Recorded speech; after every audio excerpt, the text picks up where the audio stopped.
The So third moving, question. yeah. So moving to the next point, what exactly does a technology analyst do? Is it more about analyzing financial data, or is it more like a software development intern? Would you be able to answer that?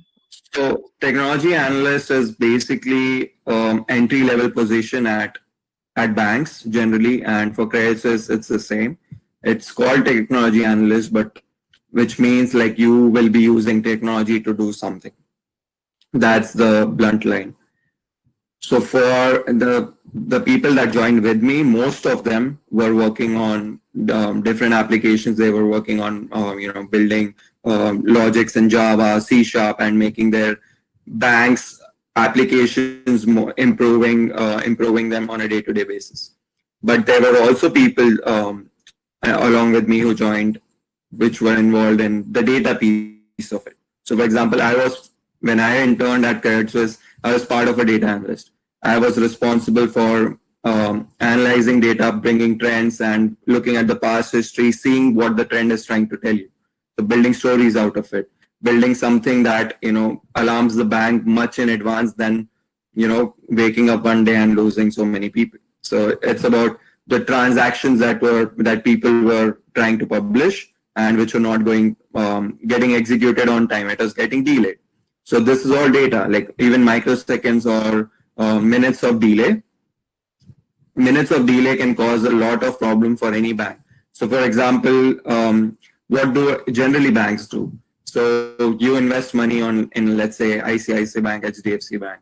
They get their money, they don't keep it with themselves because they are paying you 3.5%, 4% interest on it. Now, how do they earn it? The money doesn't grow by itself. What they do is they look out for different opportunities like stocks, mutual funds, and different startups.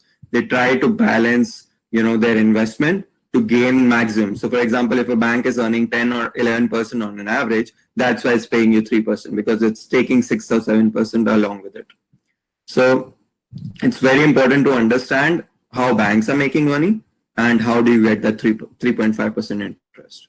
So when you say technology analyst, that's just an entry level position. It can revolve around building those data science models that find out where to invest. It could be something which I mentioned that I was doing was doing data analysis and seeing from past history what the data is trying to tell you.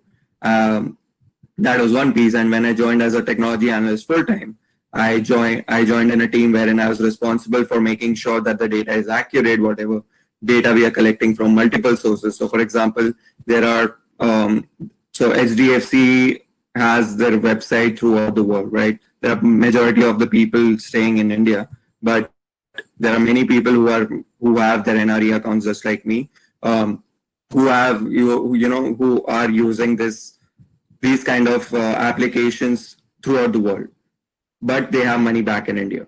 So what they're trying to do is they're trying to make their application, their websites, their system lag free and making sure that the data is secure. So a technology analyst could also be a part of, security, cyber security, making sure that no cyber hacks are happening to the bank, preventing those attacks, building those firewalls. So technology analyst is a general term, just like a software developer at any company.